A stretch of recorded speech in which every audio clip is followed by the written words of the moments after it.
Hi, my name is Andrew Bennett. This speech is over the integration of architecture and construction management for Ball State University. Here's my audience. Oh, look it up. Yeah, there you go. There we go. Hopefully they're all there. All right. So, according to the Design Build Institute of America, shortly after the economic downfall back in 2008, the use of design build spiked from 29% of a non-residential market to, in 2005, 36% in 2008. Throughout the recession period, design build use continued to grow. Now, with the economy stable and steady, the use of design build has held steady around 40% for the last 3 years. This statement implies that the relationship between the contractor and architect is valued more than ever before. So that means that schools should start incorporating or expanding upon the teachings of this relationship.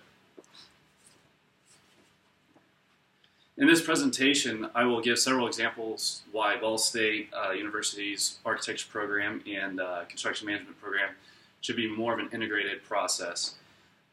Currently, I am in pursuit of my bachelor's in architecture with a construction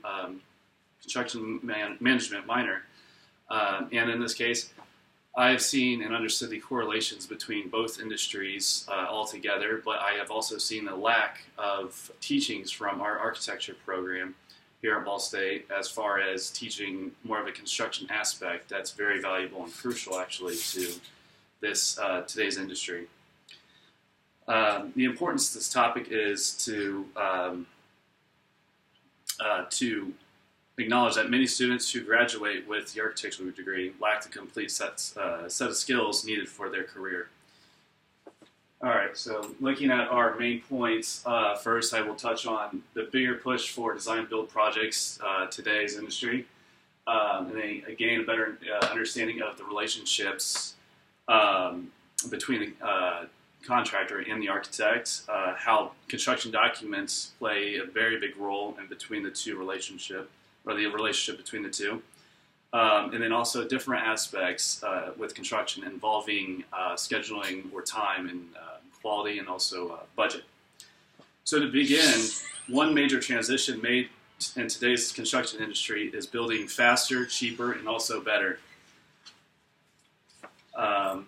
And here is a graph actually showing a 9-year period between 2005 and 2013, 10% growth actually from 2005. And that number actually continues to grow today, as I said prior. And design build is actually a project delivery method that involves the most verbal communication between the architect and the contractor. Along with this major move in industry, there is an emphasis put on communication between the architect and the contractor, whether it be verbally or non-verbally.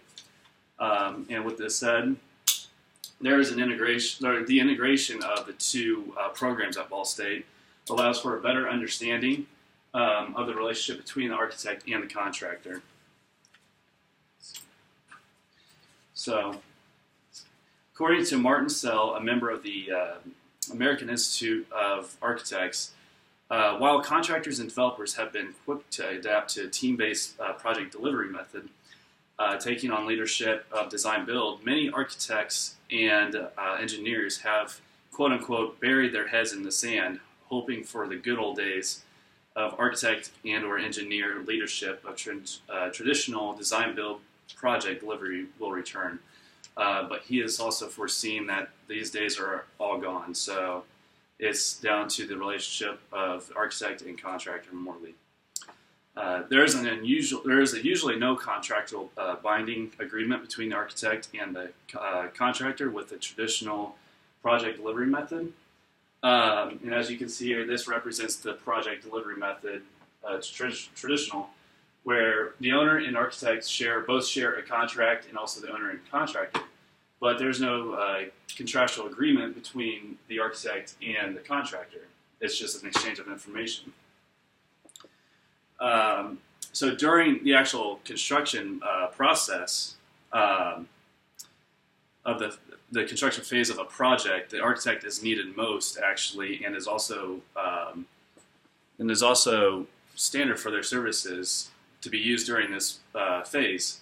But we have seen time and time again that the architect kind of backs down or plays off or lets the contractor do the rest of the work at that point of construction. S.S. Saucerman quotes, "It has been in my experience that most contractors prefer to perform the majority of their daily correspondence and interaction verbally, be it briefing the crews, negotiating the next job, or reprimanding a slow worker. At the same time, architects tend to shy away from verbal commitment or explanation, fearing both misunderstanding and liability."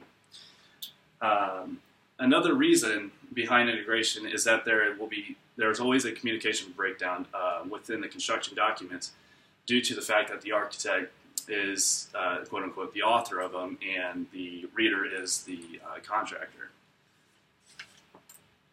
So going back to this, we're going to see how the understanding of how construction documents are involved in both arenas.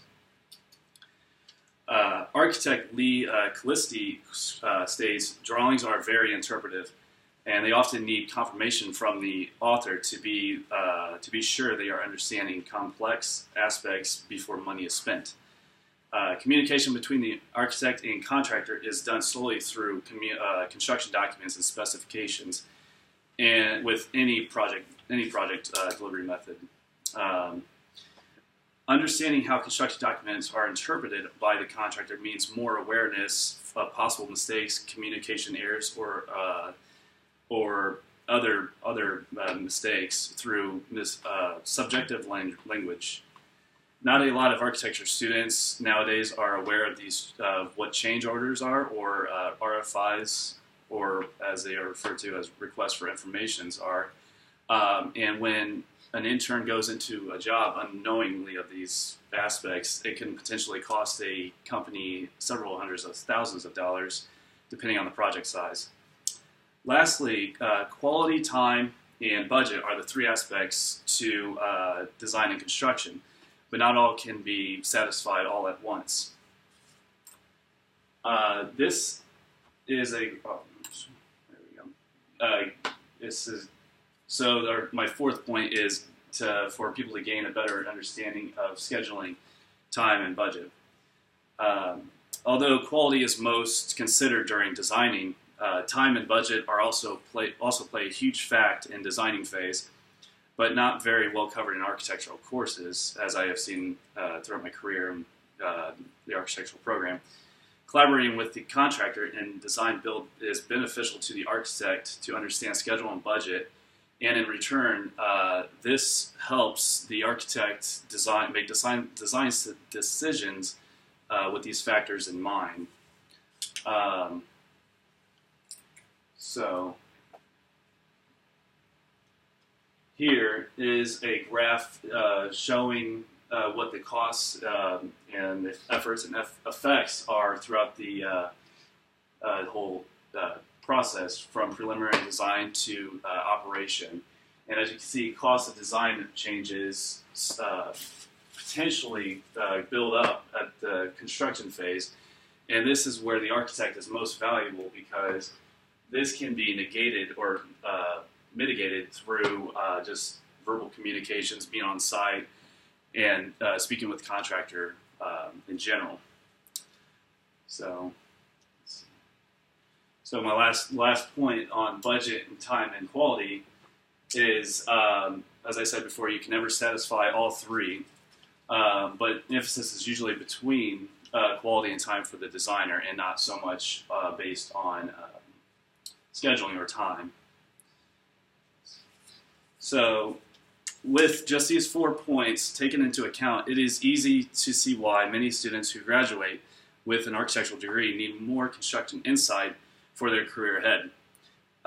There's a push for design build firms, understanding the relationship between the architect and the contractor, and students should be more aware of construction documents and how they are involved in both arenas. and architecture students should become more familiar with scheduling or time and budget. Thank you. And some audience. Can you guys see? All right.